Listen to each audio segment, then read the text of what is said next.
What is going on, guys? I am the FD Guru, bringing to you guys a Tuesday NBA edition of my DFS podcast. We got a new month here.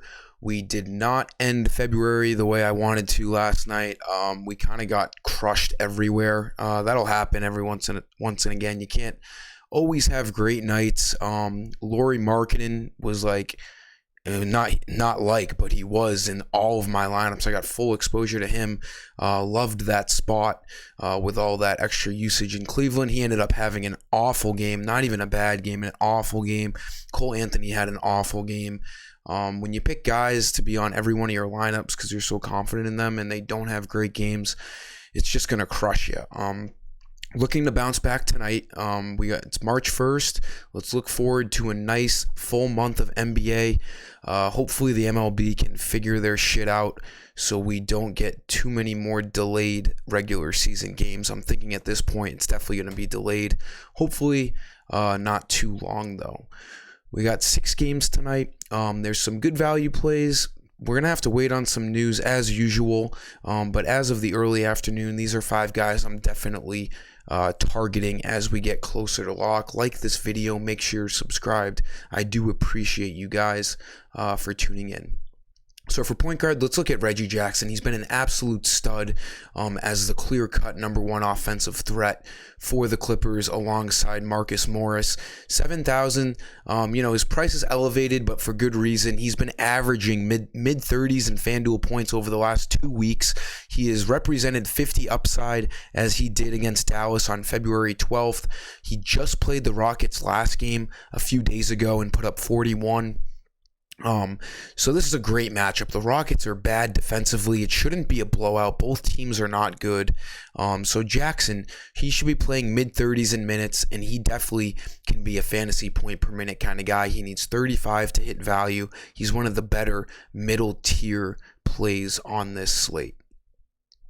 Shooting guard, let's look at KCP. He's been really strong since the Wizards shipped off Spencer Dinwiddie. Until Porzingis starts playing for the Wizards, you should keep on targeting a low $4,000 KCP. He starts, he plays a bunch of minutes. He has a pretty high floor. With all the usage going on in Washington, him and Kuzma really take in a bulk load of this usage. He needs 22 fantasy points to hit value. He's been really consistent over the last couple of weeks since they traded Dinwiddie. He's represented a really high ceiling and a pretty decently high floor. Expect him to get 20 fantasy points. He also has that 40 fantasy point upside that he did a few games ago. So he's a guy who has, double position eligibility. So he makes for a really strong cash game play with a really, really good matchup against Detroit. Last time he played Detroit, he played 35 minutes, 16 points, 24 fantasy points. We'll take that again tonight. That would be hitting value for KCP, a solid play. Small forwards, look at Andrew Wiggins. Klay Thompson's been ruled out due to an illness, I'm pretty sure. So expect more usage for Wiggins. We've seen him over 6K for a long time now, so 5,500 is a really good price on him. He needs 27 fantasy points for value. He's averaging 29 on the year. It's a great matchup. We got a little bit of a revenge game. I'm not a huge revenge guy. I don't really think it matters, but maybe Wiggins with the Timberwolves could matter. Outside of the revenge, though, he's still a good play no matter what.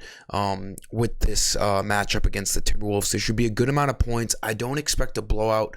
The Timberwolves have been playing well lately, and they are at home. So the Warriors are going to have to play well without Klay Thompson on the road to get a W here. Wiggins should be the number 2 offensive threat behind Steph Curry tonight. I like his chance at getting over 25 fantasy points.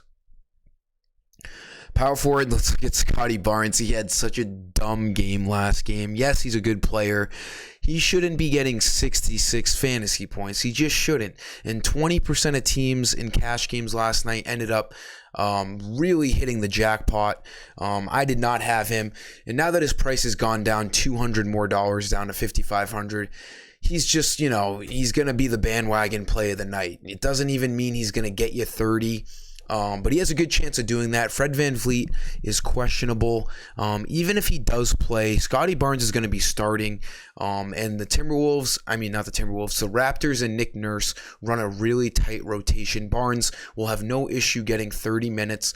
They've been without OG Anunoby, so he should be still a fine play tonight. I think people might roster him thinking he, have high expectations after last night. Don't expect that again, but he is still a solid play to get over 25 fantasy points. He's averaging 32 on the year, so definitely a guy you want to target in all formats tonight. And then for center, I don't love center as of right now. Daniel Gafford sticks out to me a little bit. He should be playing mid-20s in minutes now that the Wizards traded Montrezl Harrell to the Hornets. They don't really have another backup. They have Thomas Bryant, but they really haven't been playing Thomas Bryant more than like 18 minutes since he's come back from his ACL injury.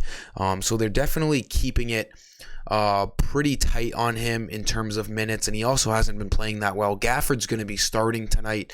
28 and 23 minutes in the last 2 games.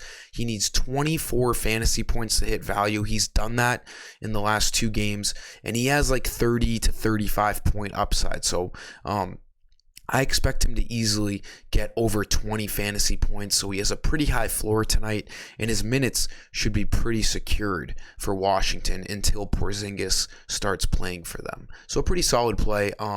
Not necessarily a lock right now, but definitely a guy at center that I am looking at. That'll sum up today's video, guys. Thank you for tuning in. Until next time, I am the FD Guru, and I am signing off. See ya.